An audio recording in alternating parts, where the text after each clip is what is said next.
late great Owen Hart was beloved by all because of his easygoing nature, exceptional talent, and fondness for practical jokes. There have been many renowned ribbers in wrestling history, but Owen was up there with the best and is certainly my favourite since his jokes tended to be more good-natured and not the felonious crimes his peers often tried to pass off as good old-fashioned gags. Of the countless stories of Owen's ribs, the following are among the best and should give some indication as to why the King of Hearts was widely considered the King of Ribs. I'm Adam Pacitti from Cultaholic Wrestling, and these are the 10 best Owen Hart ribs. Join us. Number 10, the powdered donut addict. Owen didn't just rib his fellow wrestlers, but also those high up in senior management, including talent relations head Jim Ross. It was good old JR's job to look after the performers, and that included helping them get straightened out if they had issues with, for example, substance abuse. At a television taping one day, Ross had to have a long conversation with a talent that he believed may have had these issues. The door of his makeshift office was closed for the majority of the day as he talked with the talent in question. After it was all over and the man in the black hat made his way to the announce table for that night's broadcast, he saw none other than Owen Hart stumbling down the hallway, bouncing off the walls. Not only that, but he also had a suspicious white powder around his nose. Obviously, the two-time Slammy Award winner was not a drug user. He'd simply gone to catering and used the sugar off some donuts. It was a way to cheer up the commentator, who had had a rough day and could have used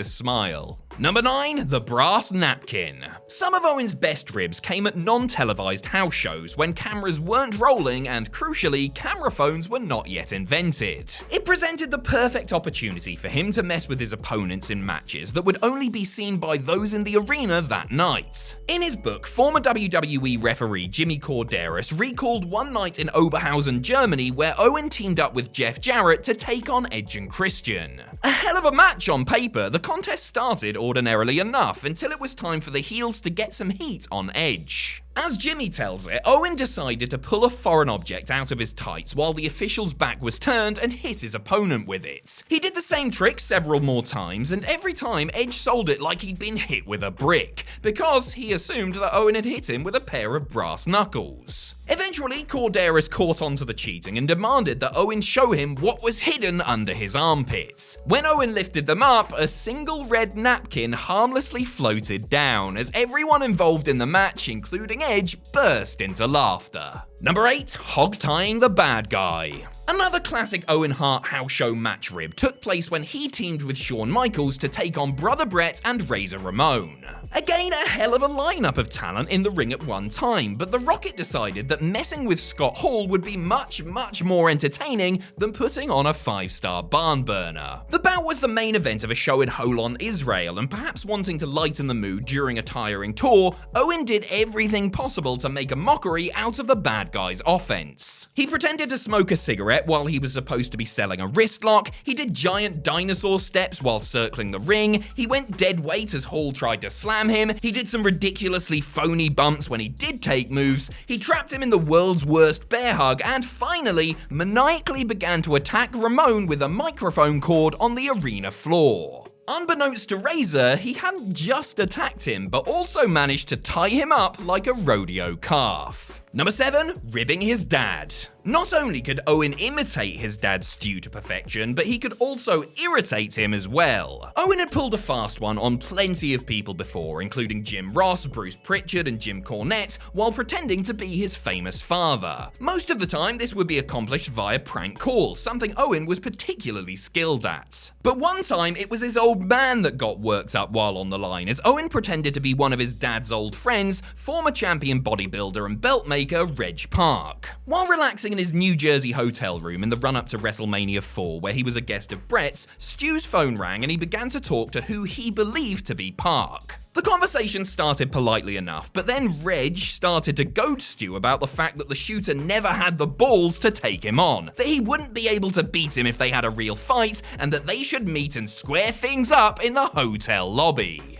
Stu became increasingly furious until Owen, unable to contain his laughter on the other end, let him in on the gag, the Hart patriarch slamming the phone down before turning to Brett and saying, "That lousy Owen, he got me." Number 6, Gangrels Ghost Watch. Something that makes a lot of Owen's ribs great was his commitment to the bit. It doesn't matter if it takes an hour, a day, a week, a month, or even a year, if Owen was going to get you and get you good, he was prepared to wait it out so the rib had maximum effect. One night when Gangrel was wrestling in Philadelphia, Owen took the vampire's watch out of his bag and placed it into his own. Later, when Gangrel couldn't locate it and had no idea whether or not it was time to fang or to bang, Owen innocently asked him what the time was. Upon learning that his watch was missing, Owen spent the next hour looking for it with Gangrel, even after the show had finished, before giving up. The next time WWE visited the city of brotherly love, no, not that one, months later, Gangrel opened his bag to find the watch was there, leading him to contemplate whether it had been there the whole time or whether there were more sinister forces at play. Owen, who had put the watch back in the bag while Gangrel was in catering, then just happened to walk by and ask for the time. Number 5, Harley Race Chili. Whenever the WWE crew were in St. Louis, Missouri, it was tradition for a bunch of them to get together at local legend Harley Race's house for a cookout. Hard-nosed Harley, a feared man's man type that few would think about testing, was another target of Owen's ribs. Well, him and everyone else who wanted to have a good time at the barbecue anyway. On one occasion, the king made a giant batch of some of his famous chili, a dish that he was particularly proud of and took great care to get absolutely right. You can probably see where this one is going, can't you? When Race wasn't looking, Owen dumped 3 whole bottles of extra hot sauce into the mix and then waited. After declining a bowl of his own, he then watched as wrestler after wrestler turned redder than the devil's dick, gasping for air and searching for water, milk, beer, piss, anything to cool down their mouths. Harley did get Owen back in the locker room the next night, mind you, surprising him with a stun gun to the buttocks. Number 4, Fish Fingers. One of Owen's favourite victims was his older brother Brett. Where Owen was carefree and game for a laugh, the hitman was altogether more serious since he was one of the top stars in the company and often represented them as WWE champion. The Rocket and the excellence of execution worked extensively with one another and had countless great matches on the road. Before one such bout, Owen stopped by the ring prior to doors opening and hid a can of sardines under it. At some point during their match, Owen managed to roll to the outside of the ring, open the can, douse his hands in sardine juice, and then get back into the ring to continue wrestling. He then managed to get Brett down and locked him in a camel clutch before proceeding to rub and smear his fishy fingers all over his sibling's face. And there was nothing Brett could do but grin and bear it. He also didn't have time to get revenge, since Owen and Sean Waltman, who was also in on the rib, had their bags packed and the car ready to go so that the Rocket could flee the arena without suffering reprisals. Number 3, sign these pictures, Val. These days, it probably wouldn't take too much to get Val Venus into a big tizzy. I mean, just tell him that you don't think the world is actually run by an underground network of evil lizard people. That should do it. But back in more chill times, it took a crafty Owen Hart rib to really get the big Valboski to lose his cool. Venus was checking into a hotel and signing autographs for fans when a man with long greasy brown hair asked him to sign a small stack of 8x10 pictures. Realizing that the fan's intention was to then sell those on for profit, Val declined his request, finished signing for the others, went to his room and began nodding off. Just as he was about to fall asleep, his phone rang and the fan told him that he better keep his promise and come and sign the pictures, which Val again declined. It then happened again, but this time the fan challenged him to a fight in the lobby, so Val raced down and saw that nobody was there apart from Owen Hart and Jeff Jarrett, who told him the fan had fled. Val searched around, couldn't find him, and went back to his room, seething. 6 months later, and moments before appearing on Off the Record, Edge let Venus know that Owen was the one on the phone. Number 2, wrestling the Narcissist. One of Owen's key partners in crime was frequent opponent and fellow tag champion Davey Boy Smith. The British Bulldog was a notorious ribber in his own right and had a reputation. One of his catchphrases when somebody was ribbed was, "I wasn't there, it was Owen." Usually it was one or the other. But often the two would team up, as Lex Luger found out on various occasions. While tagging with Yokozuna against the Allied powers, Owen would call out power moves like press slams to Luger, but would sandbag him so that Lex could just barely get him up after much struggling.